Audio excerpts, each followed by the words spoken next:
Happy St. Patrick's Day, old farts. I know I'm a day early, but I'm 68% Irish according to Ancestry's DNA.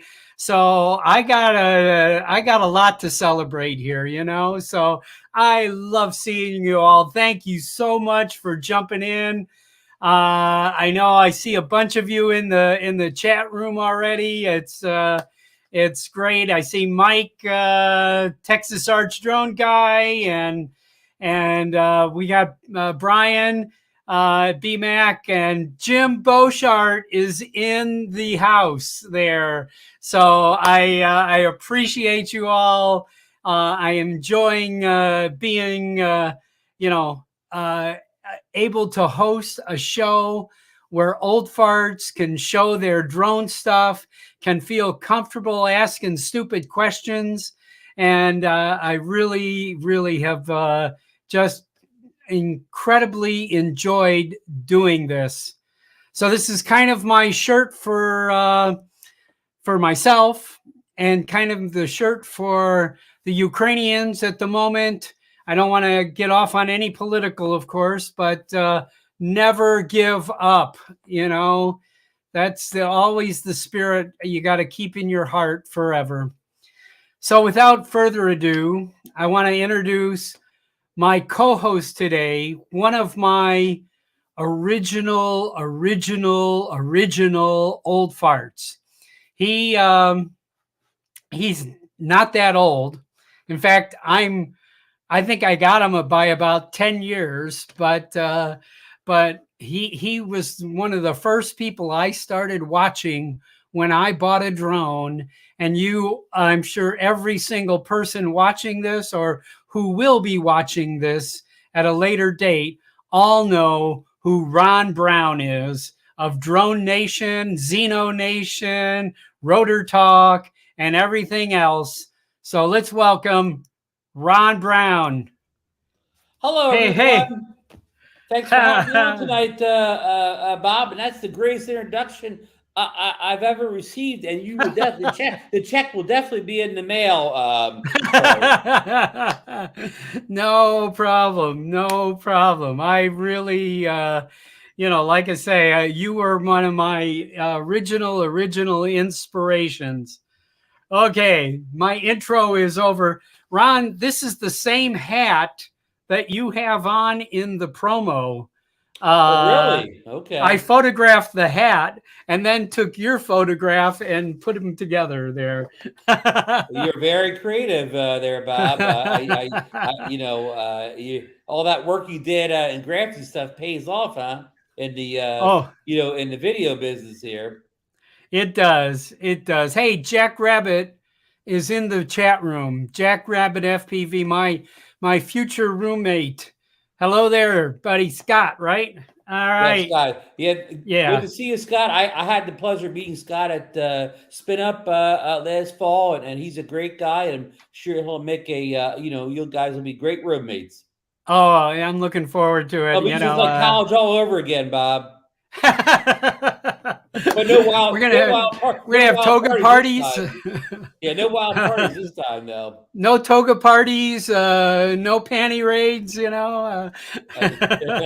a little drone flying. Yeah. So Ron, I want to interview you. Okay. Since so many people out there, have been watching you for a number of years, and I don't know your history. So let us know how did you get to a drone show? More important, what did you do before you found a drone? What was your life story? What did you do for a living? Pretty boring. I worked in retail a lot and various other things during, my work career. So nothing really interesting to say work related or whatever. But I was always a hobbyist photographer. I bought a Canon AE1, my first good camera, like when I was still in college at the University of Delaware, and and I kind of got into it, and that kind of got me. Fast forward about 30 years or so, and I started watching people take pictures with drones, and I said, boy, I would love to get those angles. I could never get those good shots standing on the ground with my land-based cameras. So I started watching some drone stuff. And I watched a guy called Trey Ratcliffe, who was one of the first really big social media photographers, where he really just, whatever, Facebook, Instagram, Flickr, any site that he could put photos up, he was putting his photos up, and he eventually offered photo courses and so on and so on. But he got, I think his first real drone was a Phantom 4. And, when he was taking those shots, I said, this is amazing. This is what I need to do. I need to get those shots that nobody else is getting from those angles and those heights. So, I studied for a long time, and, and figured out the drone I wanted was the Phantom 4. And, I saved up my money, I use the rewards points and coupons and gift cards and all that kind of stuff, whatever. Yeah. And I went down to Best Buy. I think I even back then, I think the Phantom 4 with all the goodies was like $1,500. So, it was the price of a high-end camera, like it's a high-end DSR. So, at the beginning, I only took photos, Bob. I really wasn't taking videos for like much the first year. I was just getting my photos, and then I eventually learned the video side of it. And about a year later, I wanted a smaller drone to take with me at all times. Like, the Phantom 4, you need that big case, and it wasn't. It was considered photography. Yeah, it's moving a suitcase. It's like you had to know you luggage. were going to take photos or video to take that big thing with you. So when the Spark came out, I jumped on the Spark. I said, this little Spark, I can put it in the car. I can have it with me everywhere I go. So if something just pops up, a beautiful sunset or something like that, I have it with me. And, and I had both of them for a while. And then it's just been on the, the upgrade train, ever since then. It's just, I had the advantage over a lot of drone flyers that I already knew all the functions of the camera. I already knew ISO. I already knew exposure. Yeah. I knew shutter. I knew aperture, all that. Yeah. I do the triangle of exposure, right? All that stuff. I took college photography course. ISO, all that. Yeah, I knew all the basics, so I had that nailed down. Like, I only had to learn how to operate the drone. I did not need to learn how to operate the camera. I already had that down, so I kind of had an advantage. And and of course you were limited by those early drones because they had the small sensors. So they did work very well in low light and so in situations where sunrise and sunset. So the bigger the sensors got, the better you could take those type of images at. And I basically, I think the first show I ever got on and talked on was Bill Thomas's Drone Therapy. We were friends for a while. He asked me to come on, and it all kind of went from there. Yeah.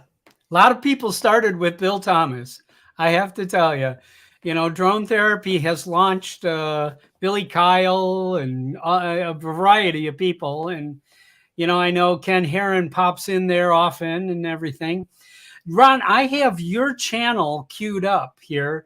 Is there any videos that you would like to show that you've recently done that you think, we'd like to share with the old farts here? I'm trying to think of something that's not, that's footage and not just me talking. Maybe no. I don't know. Maybe it's in my last 10 videos where I took I was still at the. Well, how about it's maybe in the last 5 where I flew at in Florida at the. Hold on, Bob. I'm an old fart here. I can't. Sebastian. So you see the one That's Sebastian. Sebastian. Yeah. Okay, hold on. Hey, that Let was me get that that. was perfect. I couldn't remember it, Bob. Right, old fart. I couldn't remember the video. Hey, listen, we're not going to hold anything against you That's there. the one. That's the one. The one where I actually fly the drone. Let's get through the commercial here, and all right, let's. Bob, this isn't far from up. the site of this isn't far from the site of last year's drone meetup. Maybe only a couple miles away. This is where I stayed last year at the Great Florida Drone meetup. The Captain Hiram's resort right on the waterway. Yeah, I got lucky with those clouds that morning. Oh yeah. Now, are you editing in Final Cut? Yes, this was. I didn't shoot this in D-Log. This is shot in just regular color profile, but I did edit. I did, I didn't. I just did color correction. Is probably the best way I can say it. I did not I applied no LUTs. I did no major changes. I just played with shadows, contrast, and midtones, Bob. Yes. And I see something here that I like in videos that I try to do is you don't want to linger on any one particular shot for too long. Right. I see a lot of people doing, where they're 5 minutes on one shot, Yeah, I tried to change the clip up every 4 or 5 seconds, unless it's a clip that just needs to be a long clip. Yeah. I can't tell you what needs to be a long clip. You just have to know it when you see it. Sometimes you see a clip that needs to be longer. You'll just know when you see it. Yeah. Good. And then, so then, in your early drone days, then how did you progress and what happened there? I mean, so you went on with Bill Thomas. Mm-hmm. And then what happened? And then actually that time I was on with Bill. We had one season where it was Bill Thomas, Bill the drone reviewer, and I, and both of them suggested I do my own show. They both when I say push, I mean in a good way. They encouraged me to do my own show. So I thought, well, I just don't want to do another show where I talk about DJI all night.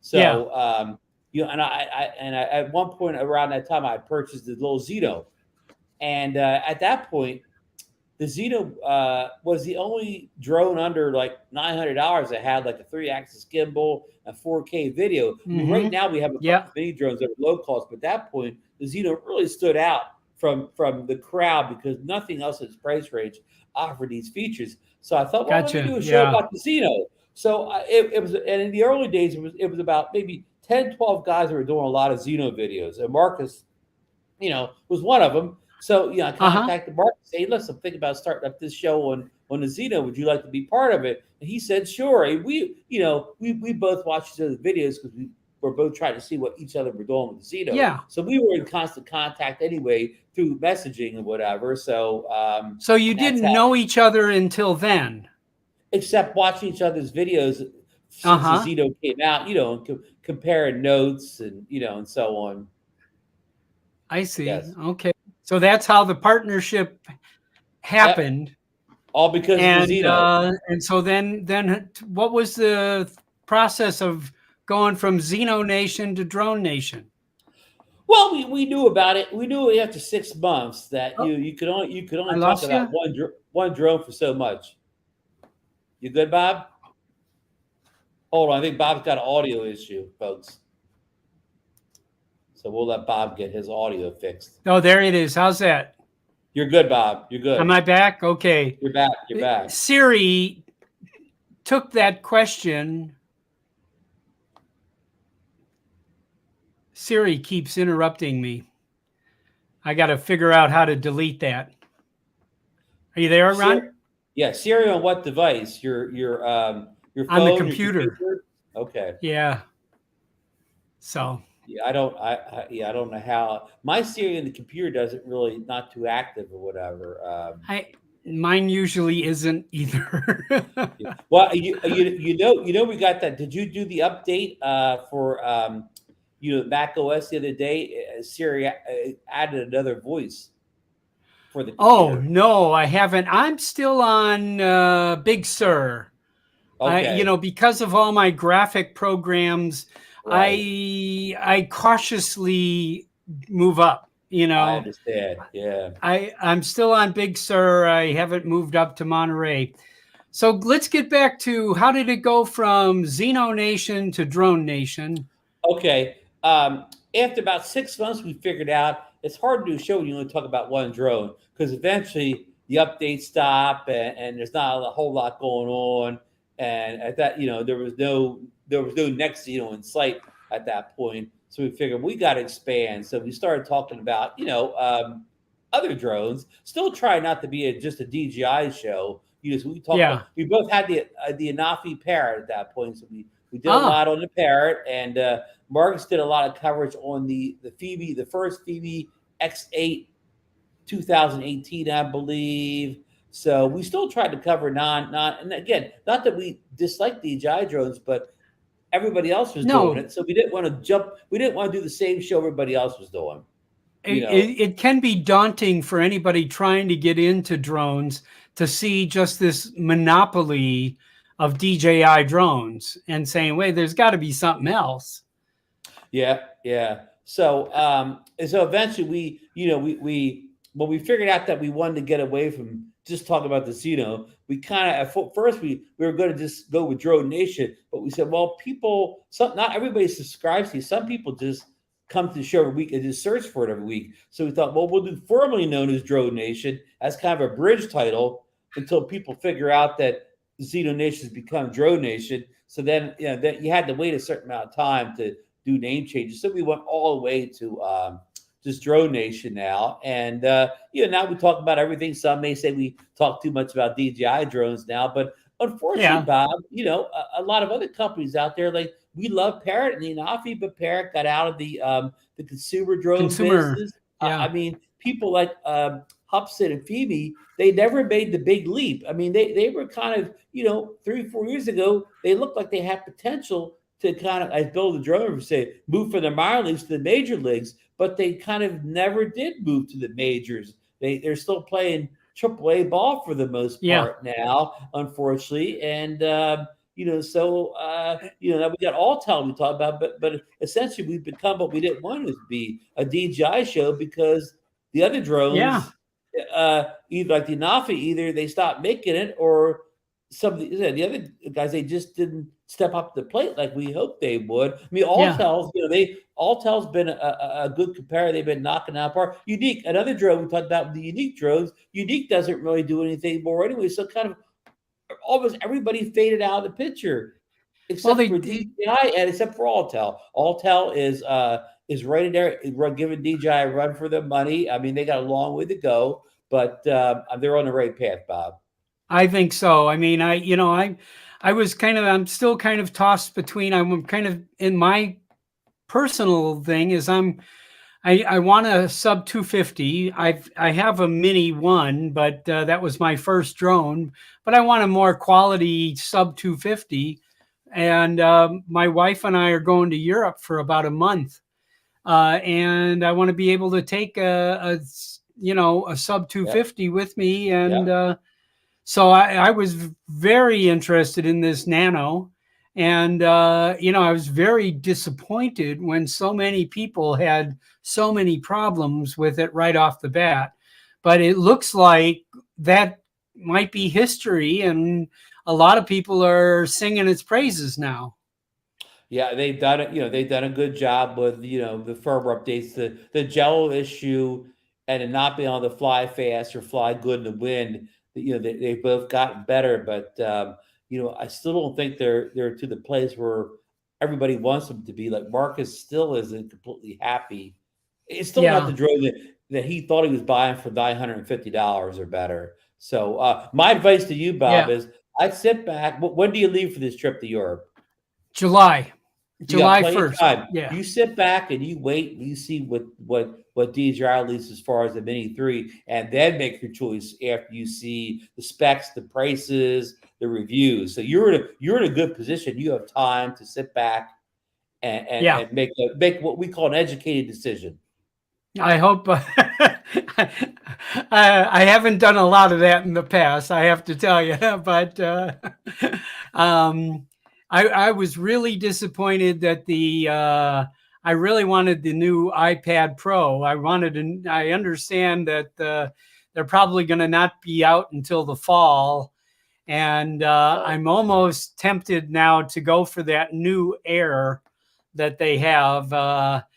My current iPad that I'm using is my day-to-day iPad is an Air 2.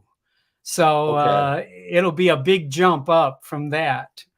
Yes, I have I had the latest iPad Pro, the M1 that came out last spring. Yeah, I love it. yeah. Best iPad I've ever used. Somewhat of a laptop replacement. Now my wife has the Air, whatever the Air was. I think the Air 3, Air 4, whatever the most recent Air was before the one just came out yesterday, and it has like the i13, or what do they call the iPhone chips? It has like it has a A15 or something like that. That's the current one. That's what the new one is. She has the one, whatever it was, the A14 or the A13 on hers. Yeah. And she loves that thing too. So but yeah, if you went with that Air with the it has the M1, and so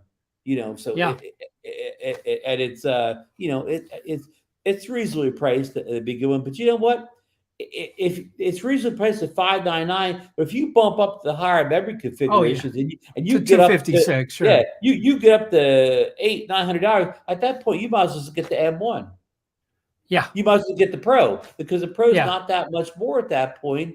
And no, you're close. Even if you get last year's Pro, I mean, like the new Pro will probably have a M2 or something like that in it. But I mean, believe me, this one. If you get an app like LumaFusion, put it on the M1 iPad, you could chew through 5K video, 4K 60 frames per second video like it's nothing, Bob. Let me ask you a question. Because it has the USB-C port, can you plug a regular like solid state hard drive into it and record to the hard drive? You can. What I do with my so again, what I was telling you, whenever you bump the memory up in these iPods, it makes it expensive. So I just got the base one. I got the 128. So what I do is when I'm doing my LumaFusion, I hook a solid state SSD drive up to it. Right. And I keep all the video files on that drive. I edit right off the drive. Ah. Okay. To LumaFusion. Now you can't do that in every app. The app has to enable that, but in LumaFusion it does enable LumaFusion. I understand. LumaFusion using the pencil is like almost as good as working in Photoshop. Exactly. I'm not going to tell you as good as Final Cut, but it definitely it's somewhere in the ballpark. Plus the fact that you don't need your whole computer rig. You basically got Final Cut on your lap. Yeah. Well, good. So, that's what I'm looking forward to doing. Hey, before we move on too much, I want to get real quick. What did you think of last week's Apple event, and specifically, what did you think of the new Apple Mac Studio? That looks like it could be something for a video professional's best friend. Do you get that same feeling, Bob? I do. I mean, it is a Mac Mini on steroids.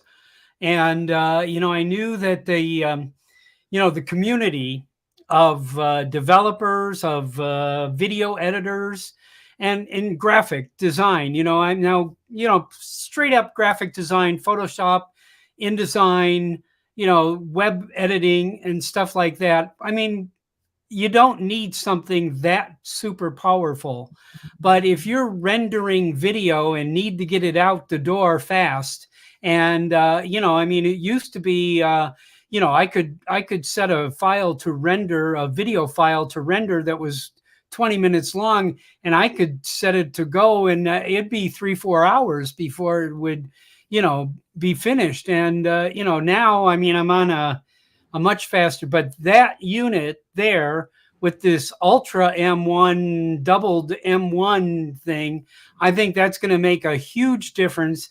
And that price point, you know, $4,000 or $5,000, whatever that is.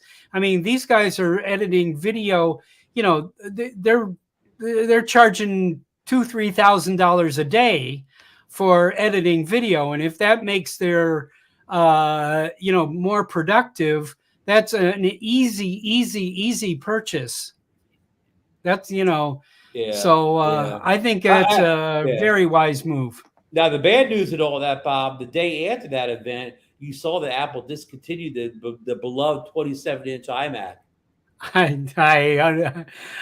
I'm sitting in front of one. I have an i9 27-inch iMac here. Is 40 gigs of RAM. I mean, you know, this has been my home base, and I don't know if you can see, I got another one sitting behind me. I don't know if you can see the iMac. I see it behind me, but not the Mac Plus, but there's an iMac behind me too. So well, Bob, anyway, you treat that i9 iMac like with kid gloves, because you know, once it dies, you know, there's no more.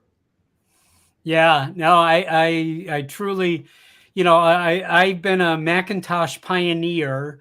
I bought my first one in 1984, and I have probably kept up with almost the latest model since then. But I need to move on here, Ron. I want to bring in our guest here tonight. We are you know, the way our talk show kind of has been evolving here is we're going to feature one of our members of Old Farts with Drones. You know, probably someone that you all have not like seen on 20 shows. Now, I have to tell you, this guy has been on a few shows, but I have to tell you, we've gotten to be kind of friends in chat room, as I do with a lot of people. And he has just done some phenomenal, beautiful work. And I've been a fan of his. And he's agreed to come on today. And so I know most of you, especially those of you that are in the chat, you know Flying Finn. So today you're going to get to meet John Flynn. Here he is. There he is. Hello, everybody. John Flynn. How are we doing? Hello. Nice to see you guys. Great to see you, John. So we want to start off with your story. What have you been doing the last 40 years? Oh, my. Well, that's a loaded question, huh? This show goes on till 10 tonight.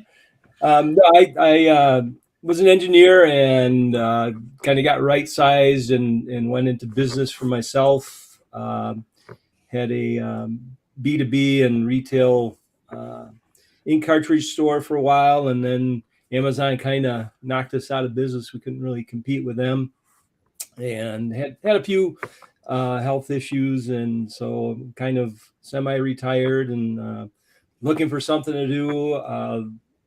Liked photography, wasn't very good at it, but it kind of got me interested in the drone aspect of it, you know, seeing things from a different perspective for sure. With drones, started out with just a cheap, in fact, it's hanging on my wall behind me there, SJRC F11, I think it is.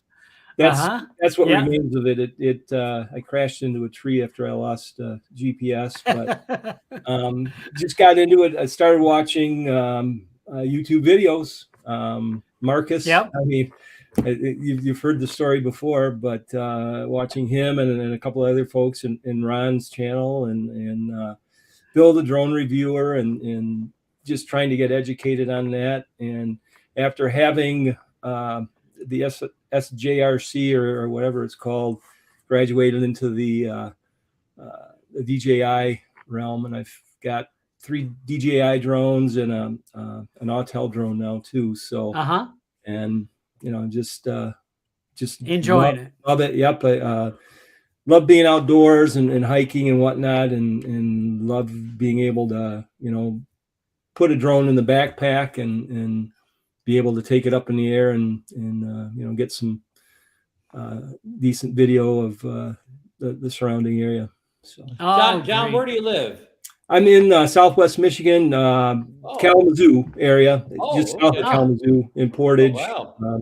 Okay. Yep. So we're kind of midway between Detroit and Chicago. Yeah. How's the weather up there now? You know what? They tell me it's going to touch 70 degrees today. I haven't confirmed that yet, but I'm after the show, I'm going to go out, and if it is, I'll put my flip-flops on and my shorts and start with spring. And pretend you're in Florida for a couple of hours. Yeah. Because then it's going to snow tomorrow. So, but I don't think it is, but it could very well do that. But do you get much snow? Do you get much snow up that way, John? We do. We've had years over 100 inches. We get a lot of snow. It's called lake effect off of Lake Michigan. If we get the right trajectory on the winds, we can get buried. This year wasn't too bad. I think we only had about 65, 70 inches, which is around normal. So. Yeah, that was enough. I grew up in Chicago, so and of course we used to go to Mackinac Island, and we've been up there in that neighborhood, a variety of times. And I just worked a couple of years ago. I worked a trade show in Detroit, so we stood there and said hello to Canada, and all that. So listen, before we get too much further, okay. When speaking of Canada, I brought up that I have to, before this show gets too deep, I want to show everybody we have a guest who presented us with a little video.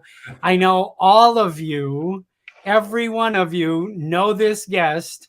He has been on other shows. I'm not going to mention any others, but he has been on many other shows. And we got him to do a little bit for us. Hi, everybody. Mr. Pottyhead here. Bob told me you old farts with drones were getting together. What is it, 4 o'clock at the retirement buffet already? The other day I tried to explain to my 4-year-old grandson that it's perfectly normal to accidentally poop your pants, but he's still making fun of me. What? And I was sitting around in my rocking chair the other day thinking, what age is it appropriate to tell my dog that he's adopted? The other day when my wife was asking me how she looked, I said, you're aging gracefully. It's the nicest way of saying you're slowly looking worse. You're killing me! I grew a beard thinking it would say distinguished gentleman. Instead, it turns out it says, senior discount, please. Yippee! So I'll leave you with this note. The older I get, the earlier it gets late. Uh-oh. I hope you have a great show tonight, Bob. What kind of sauce would you like? Hi, all you old farts with drones. Thank you, Jim. Jim was in the chat room. I don't know if he's still there, but if Jim Beauchard is still in the chat room, thank you. Is Jim an old fart too? Yes, he is. He's getting close. He's getting close there. Well, I've been on his show the hour before Thursday Night Live show. I've been on their show, and so it's he's quite a character. And I have to tell you, I think that's the highlight of my Thursday night is seeing the weekly Beauchard, and I'm just like so honored that he did this one for us. Good deal. Yeah. Good. So let's show some of your videos, John, or some of your, I got your stills queued up, and maybe you can tell us a little bit about each one of these. Okay. Right. Let me get them on the screen here. I'm going to look up at my big screen so I can see. Yeah. And we're going to, let's see. Going for the Chrome tab that is right there. There it is. All right. Okay, so these are John's still efforts. We're going to show some videos also. But as a, photographer, I mean, this is really interesting shot. The texture, the angle and the shadow and all of that. I really was impressed. Yeah, this is actually down in St. Joe, Michigan, which is kind of down almost Indiana on the coast of Lake Michigan.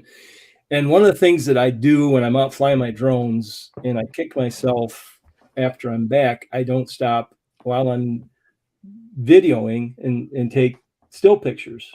This time I happened to remember to take a few of stills as I was down there, doing some videos. And this is just actually flying over the lighthouse at St. Joe and looking down. On the left side is the St. Joe River. And the right side is actually Lake Michigan, and that is what they call pancake ice, which is just kind of the phenomenon here in the winter when the weather gets cold and this forms. And I've always kind of been fascinated by it. And this kind of struck me as kind of a neat picture with the shadows, like you said, Bob, and the different colors from the pancake ice and whatnot. Yeah, the texture, Right. it's unique there. All right, that's breathtaking. This was actually just taken from my backyard here in Portage. I want to say this was in February. Sunset. It was just a cold, frosty night, and that is you can kind of see the pillar there. It's called an ice pillar. It's just when there's ice crystals in the air, and I've just I try and go out and take sunset pictures every night when it's clear, and you do it enough, you do it 1,000 times, I guess you get lucky one of those times and get a halfway decent shot. So that's that just all that happened there. It just hit me as that was just with great the city. color in those clouds in that previous one. Yeah. Oh, and yeah. It's actually also in my backyard, but this is a sunrise looking east. And it's just, one of those, happened to be in the right place at the right time, and, lucked out and got some good color. Now, John, what drone is this you're using here? The first picture, the first sunset was the Air 2, and this, I believe, Ron, was the Evo 2 Pro. 2 Pro. Yep. Okay. Yeah. So you can get. I can almost tell that was the Evo 2 Pro just by the colors. It has a different different color scheme than the DJI drones. Yep. Yeah. For those watching, you don't have to have a DJI to get great quality. Okay. I love my Evo, except for the horizon tilt. This is the little town of Saugatuck, which is also on Lake Michigan. It's actually up on the top of it's basically a sand dune that you climb up. It's called Mount Baldy. And this is just this was taken in the fall, just kind of as the leaves are starting to change, just kind of looking down on the city of Saugatuck. It's a nice little town. That's a DJI drone, right? That is a Mavic Air 2. I can tell by the more blue. I can tell by it's bluish. I can just tell by the colors. Yeah. Yep. Yes. Yep. And this is the same lighthouse here again, right? Yep. Oh, really? No, this is not the same lighthouse. This is actually in Holland, Michigan. Okay. Ron, can you guess the drone on this one, Ron? I cannot. It doesn't look like 20 points. Yeah, it's not the Air 2. It's not the Altel Evo 2 Pro. It is actually the Evo 2 Pro. Oh, really? Okay. Yep. I did have to work with this one because I was kind of out in a bright, sunny day, and it was extremely windy. My wife was with me when I did this, and she did not want me to take the drone up in the air. And I said, "It's okay. I've got the big orange brick, as I call it. It'll be fine." And it was fine. It handled. Yeah. And anybody that doesn't have an Evo 2 Pro, I mean, I know it doesn't do that well in test flying, fighting the wind, but just to put it up and have it stay still, it Right. sits in place very well in the wind. Yep. That's been my experience too. So that's the lighthouse. They call it Big Red, and that's in Holland, Michigan. Wow. Okay. And another fall shot here. Yeah, this is actually, I think one of my videos has, this is one where I actually, while I was taking videos, I stopped to take pictures. This is at a land preserve that's about 10 minutes away from where I live. It's called El Sabo, and basically it's a wellhead protection area where we draw a lot of our groundwater for our drinking water.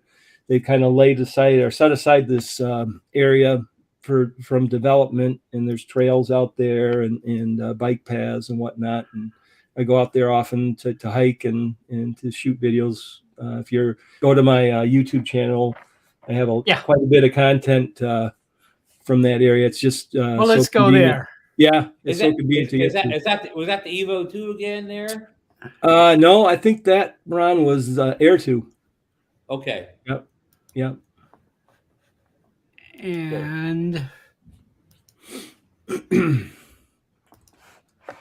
so here's Flying Finn Media. So those of you who are not subscribers in the chat, I strongly recommend that you find Flying Flynn Media. It says 83 subscribers at the moment. Is that right, John?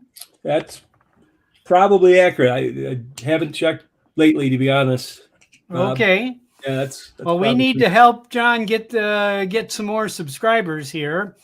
I know later today we're going to do a subscriber mission on drone therapy, getting people subscribers. But today I really want to help John get some subscribers. So let's see how many before we end we can get this number up to here. Okay. So if let's see everybody jump in there and go get them there, okay? Let me let's see, where do you want to start here?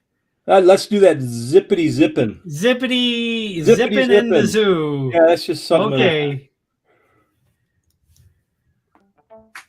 Okay. And this is one I was just out with the Air 2S and the Evo 2 Pro, just shooting some video at night just to see what I could do, and basically didn't have any plans. I was just out there taking video and just testing. Now, what are you editing with, John? Primarily Luma Fusion right now. Luma Fusion? Oh.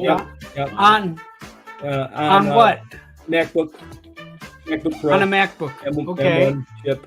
I recently started messing around a little bit with DaVinci Resolve, but haven't done anything too serious with that.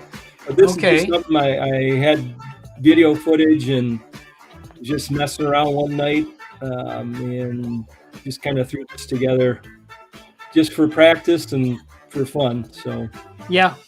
Now I notice also, similar to when we were showing Ron's videos, that, I mean, most of the time you're not dwelling on a single shot.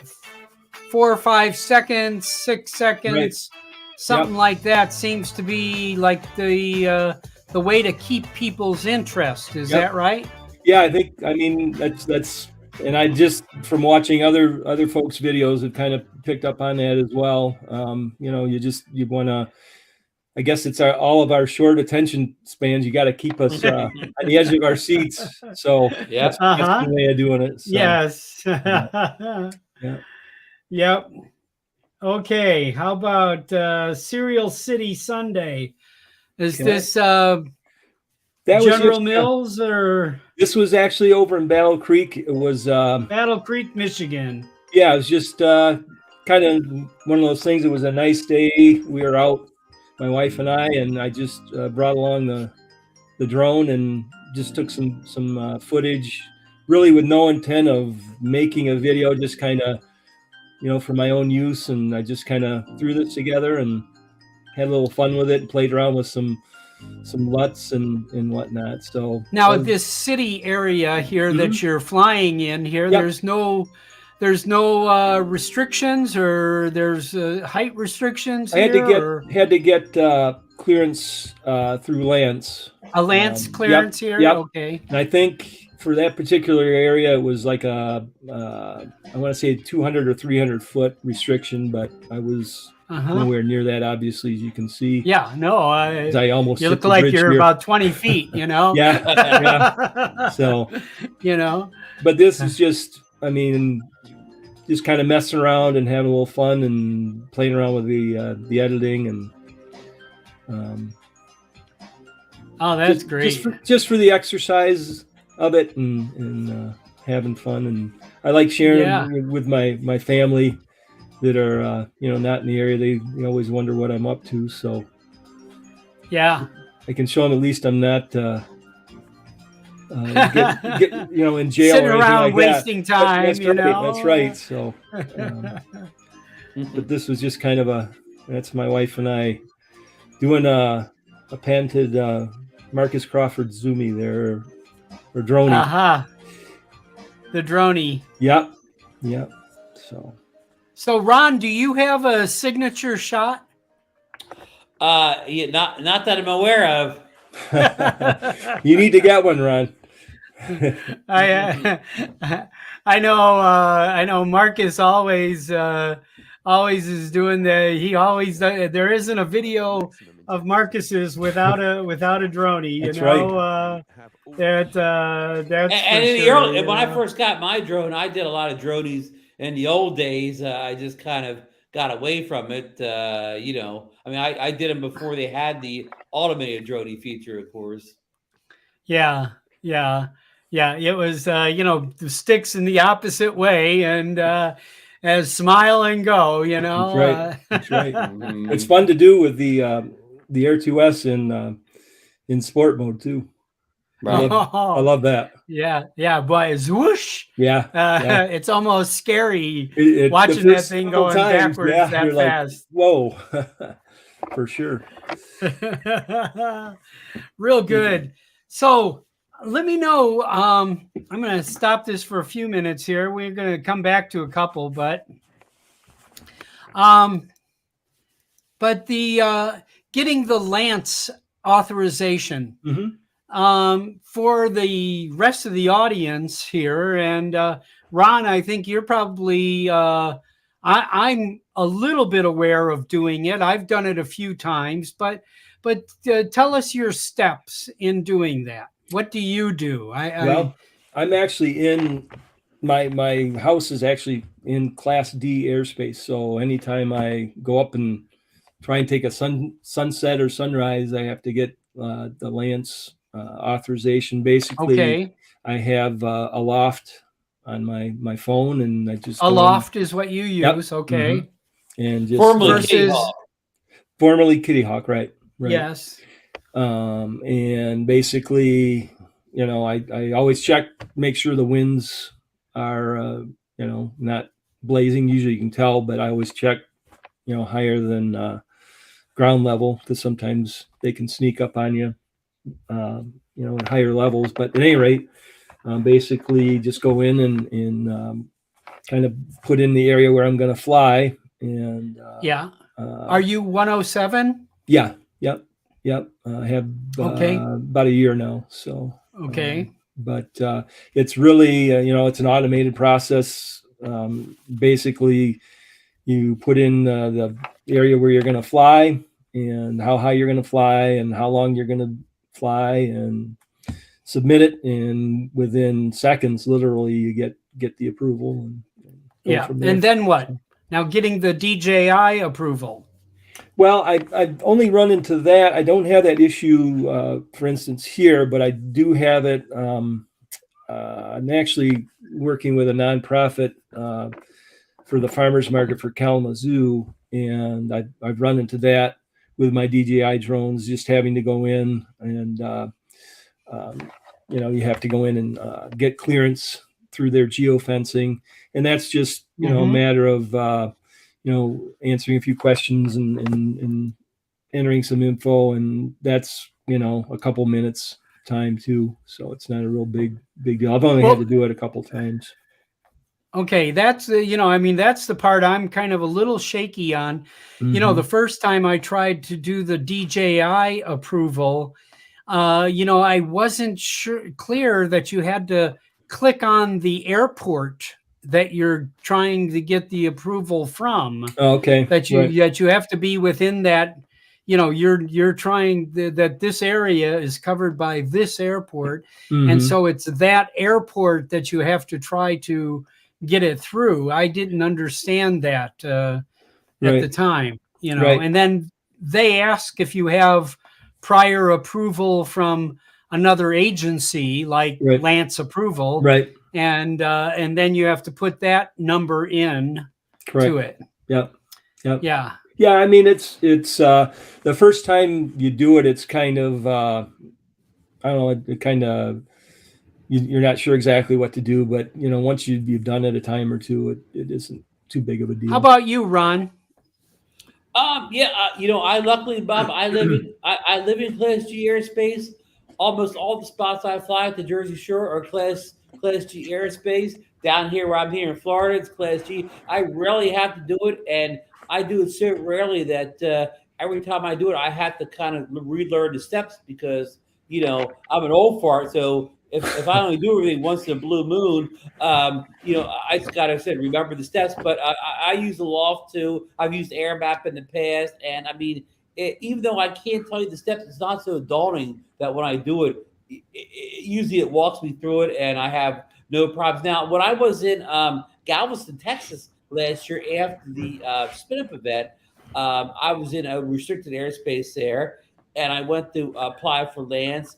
And for the only time ever I saw like it did do it immediately, and it said it was like processing, and then after 24 hours I would never get approval. I would never get declined either. Just nothing would happen, and it would just go away. So that's the only time I couldn't I couldn't get Lance approval, but I wasn't like I was denied. It just didn't work for some reason. So I did the old-fashioned way of getting Lance approval, Bob. I looked at the map. I drove like 3 miles, away from where I was into Class G and flew there. Yeah. So I did the old-fashioned way, Bob. Yeah, that's it. The old method. I just drove the Class G. Yeah. Yeah, just drive there. I've done it a couple times where I actually, it sends the approval into your controller or into the Fly app. And and then you have to go to the Fly app and say, okay, I'm here and I'm ready to go. And then it allowed me to take off. That was I found that to be a lot of rigmarole. Again, I'm lucky. I haven't found it to be that complicated when I've done it. I've never done it by my Autel drone. John, is it easier to do it with the Autel drone? Well, there's no geofencing with the Autel drone at all. Right, you still would want to get Lance approval. Oh yeah, there's really restricted airspace, regardless of what the drone says, right? Yeah, there's really no difference between the two because they don't really care if you're flying Autel or DJI or whatever. So FAA doesn't care. Nope. Yes, no, but DJI seems to have their own rules, set of rules. Right. Well, and let's talk about this. Like, DJI has more restrictive geofencing than what the FAA does or whatever. So they may say you're restricted in a spot where none of the maps show you're restricted on. So at that point, we'll say the Fly app wants you to take all responsibility for what you're doing in what they think is restricted airspace, even though again it doesn't show up on any maps, as being restricted. Mm-hmm. Yeah, I just encountered a problem at my home. I've had a 200-foot level. I'm actually in between two airports here, and like a block and a half one direction. I'm in one airport's airspace. I'm in a zero space, and where I'm at is that McLaren? No. That's Henderson okay. Airport. And then what used to be McCarran, it's now Harry Reid International Airport. Oh, You know, is that the politician that died recently? yes. It changed before he died, just before he died. But Okay, wow. anyway, but the you know, a lot of political reasons they changed the name, but the airport's now Harry Reid Airport, Wow. International. So, but I'm on the outskirts of their Class B space. I'm still in Class B space, but I've been able to get to 200, no problem. Actually, it's 196 feet. The way that the metrics rates. And just yesterday, it limited me to 150 feet. It changed. I don't, somewhere within the last week and a half, it changed. So, yeah. Interesting. So I wasn't aware that they altered these numbers. Was it a different time of day than you normally fly? No. Usually it's sunset time. We usually take lawn chairs out in the driveway and say hi to all the neighbors and walk the dog, and I'll put the drone up. So that's been our typical sunset evening time there. Right. Now, Bob, so, what's your sunset drone? Lately it's the Air 2S. Yeah. I mean, I can I can park that thing at about 100 feet above my house and just get some amazing shots. I get the I can see the entire Las Vegas Strip from my house. Oh, wow. Kind of thing. So I get the I can get the lights. Usually I try to time it so I'm just barely when they just turn the lights on the strip, kind of thing, and catch that with a little bit of light behind it. Cool. Yeah. What drone will you be bringing to the Florida meetup, Bob? Well, I'm probably the 2S. I have a mini 1 and a 2S, and then I have the Santa Claus drone. Santa Claus drone. You guys haven't seen the Santa Claus drone? Are you under NDA on this drone, or? Wait, I'll show it to you. John, are you coming to the Florida meetup? No, I'm not. 2nd? I wish I was, but I'm not gonna be able to make it this year. But for sure, next year, either there or spin up. Definitely want to make one of those. And according to what Kelly said, there won't be a spin up this year. Right. Yeah. It's next year. Yeah. Well, there's talk of a Las Vegas meetup here. Oh boy. I'm not trying to question it. I don't know. You don't know anything about that either, right? This is the controller. Is that one of the smart controllers? This is the real smart controller. How do I get it there? There you go. This is the Santa Claus drone. Wow. Oh, boy. I like it. This has a prop on the top here and the bottom up here, and then 2 props on the back here. And then on the sides, you put the reindeers on the sides here. I still haven't flown it. Okay. Yeah. But when I saw it, I couldn't resist. What's the wind rating on that? I don't know. I think if the heating duct turns on, I'm in trouble. I hope the reindeer don't interfere with the GPS connection.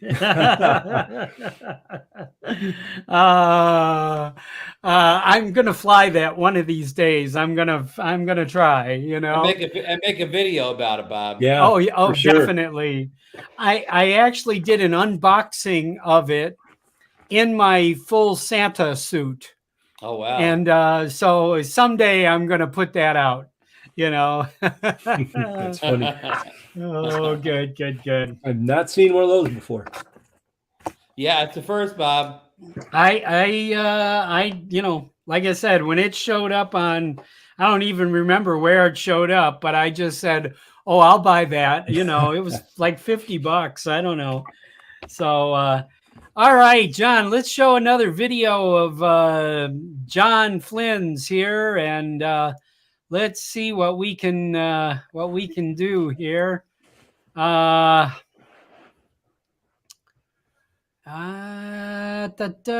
not that fast with this as much as Ron and Bill Thomas and some of these other guys are so rapid at getting to these things here. The producer's off today, right, Bob?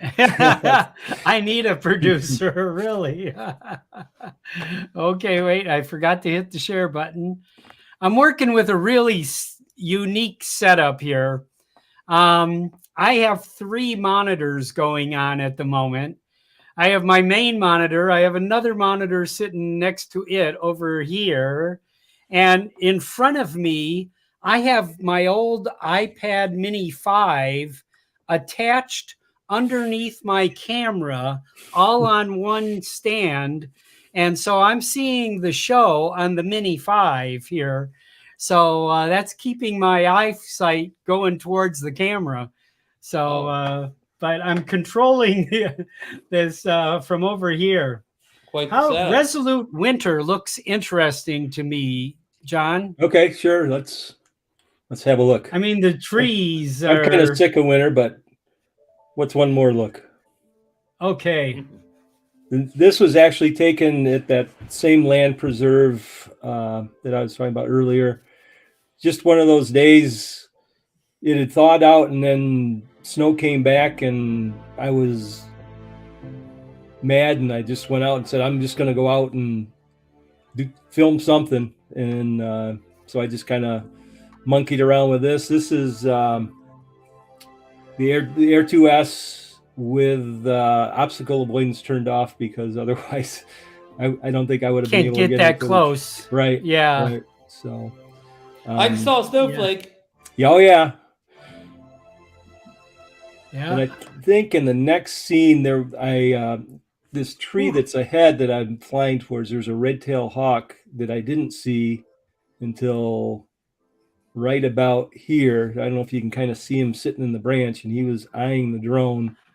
So shortly after that, after I got past this tree, I just took the drone straight up in the air because I'm told, and I don't know if this is true, but I'm told that if you are go up in the air, the hawks won't attack. It's only if you're below them that they do. So, I've had birds flying around my drone before, but I've never had an attack. I've had a seagull almost attack mine once too, but I've been lucky. Ron, have you gotten attacked by a bird? Every once in a while, because I live at the shore, so I'll see the seagulls fly right in front of the camera, but they're not attacking me. They're just, they're being curious. Seagulls. Yeah. Yeah. Strangely enough, we just had. Somebody's tracking our drones. Yep. Yeah. We just had a blue heron, a group of blue herons in my neighborhood here, and wiped out my little fish pond in my backyard here. So, but I mean, we normally in suburb Las Vegas, we don't get blue herons. You know, right. I mean, Wow. It's strange. I don't know why, but I mean, they had. Are you saying they ate dinner at your fish pond? Yes. Okay. Yes. The buffet was open. Yeah, the buffet was open. Yeah. in the fall, I had 7 fish in there. Some of them were born, most of them were born in the pond. And one of the fish that I had for like 12 years. And in the fall, they got most of them. And then there was 3 left. And about 2 weeks ago, they came back and got those 3. Wow. Oh no. You know, yeah. So I got to start over, you know, but which is okay. I've started over before. Yeah, I'm sure. I'm sure. Yes. You didn't get bigger fish in there, huh? Well, I don't know. I mean, I've understood herons will take koi out. You know, koi can grow to, 14, 15 inches. Wow. These are large goldfish. They're, about a foot long, kind of thing. So, they, obviously they taste good, I guess. I don't know. But, all right. Good deal. Good. So what do you think your future, John, is with drone flying in this new world that we've developed here? What's going on? What do you think is going to happen? I just hope common sense prevails. I mean, with the remote ID and some of the other things that are coming down the pike, I just hope that doesn't become an issue to where we can only fly like a mini drone or something like that. I mean, you look at the track record, I guess, of drones, and they aren't causing any issues. So to me, it's remote ID is almost like a solution to a problem that doesn't really exist. Mm-hmm. So, but I understand the need for it, but I also think that there has to be some safeguards put in place for drone pilots. I mean, somebody could be tracking you and come and steal you and rob you and steal your drones. And yeah, so there's concerns with that too, for sure. I agree. Yeah. So, but yeah, it'll be interesting times. I think we'll all. Now I've joined our local AMA field here, and I've become an AMA member, mainly because you get this liability insurance, but I've actually flown my drones at the AMA field, and there's very, very few people ever flying a drone at that field, Mm-hmm. And every time I do, they say, "Could you fly out over that way and see if you see a blue airplane?" Right. They're asking me to try and help retrieve their lost airplanes. Right. Search and rescue. Yeah.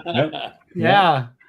Yeah. So what do you think the future is, Ron? I mean, I'm curious to, are we going to get more restrictions? I'm not a doomsayer like a lot of people. A lot of people say, "Oh, they're taking the hobby away from us. You won't be able to fly in a couple years." Maybe they're right, But all I can tell you is, Bob, I'm going to, whatever I need to do, whatever studying I need to do, license I need to do, if I need to get remote ID, whatever they want me to do, I'm going to try to do my best job in keeping regs and following regulations and training and whatever, so I can continue to fly legally. Mm-hmm. I agree. Yep. Yeah. Absolutely. Yeah, I agree.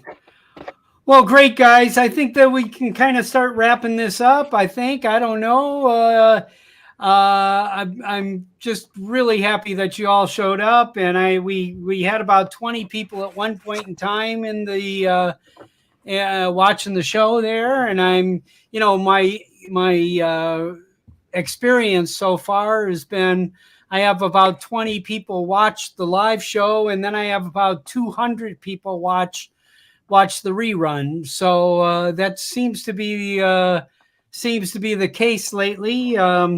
So you make all your money in syndication on those reruns. That's right. Well, I don't know about making any money here. I haven't seen a route to that. I know everybody knows we have hats and shirts and stickers and hoodies, and but I have to tell you that kind of has been a break-even situation. So, but I sure enjoy doing it, and but it's been a lot of fun. And for those Bob, of you, I want to apologize. You sent me an old Florida shirt, but I didn't pack it on my Florida trip. It was in the dry cleaners when I left. That's why I'm not in old Florida attire today. But next, if I'm ever in the show again and I'm home, I will try to wear my. Oh, no problem. Gear. We're gonna come out with some new shirts here, and we always have coffee mugs, and we've got and us old farts need our coffee, right, Bob? Lots of it. Lots of it. Yes, that's why I didn't want to get a regular size coffee mug. These are the largest I could give, 15 ounce. Yeah, nice. Large. Yeah. Hey, Bob, I'm thinking when you come to Florida, you're the old fart, but when you come down here, you may be one of the young people. You may not be able to call yourself a old fart down here. Somebody may say, "Oh, Sonny, come on over here and help me with this luggage," or something. You may not be the old fart when you get down here. I have a funny story. We got married in '96, and let's see, I was 45 then. Okay, and we went to Sarasota for our honeymoon because my wife's grandmother was still living and still there, and couldn't make it to the wedding, and we wanted just a nice beach place to hang out at the beach. And so I was the youngest person in Sarasota. I can guarantee you that day. Yes. So we've been back to Sarasota since then, and I didn't feel so young. But yes, it's a beautiful place. That's for sure. That whole east coast of Florida, that white sand, and up to Bradenton there is just a great spot on the earth there. You're going to enjoy it when you get here, Bob. The weather is it's warm, but it's not hot, Bob. Good. We go from winter to 100 degrees. That's like how at the shore we call it the light switch. One day it's winter and the next day it's not. They say, so you flip the light switch. Yeah, exactly. And I know in Michigan, John, you stay pretty cool most of the time. Oh, we can get some warm weather. Yeah. Come June, July, August, we'll be sweating with everybody else. That's for sure. Yeah. Yep. Nice and humid too. So good. Good. Yep. All right. Well, good. So, John, anybody want to say goodbye to? I want to plug your channel. Yeah. It's Fly _IN. Yep, like Flynn, in like Flynn. Yep. Media. Yes. Yep. Get there. I haven't up. Let me refresh my browser over here. See. Well, we're up to 86. Okay. Big jump. All right. You've gained a few. I appreciate it. Yep. You've gained a few here. Yeah.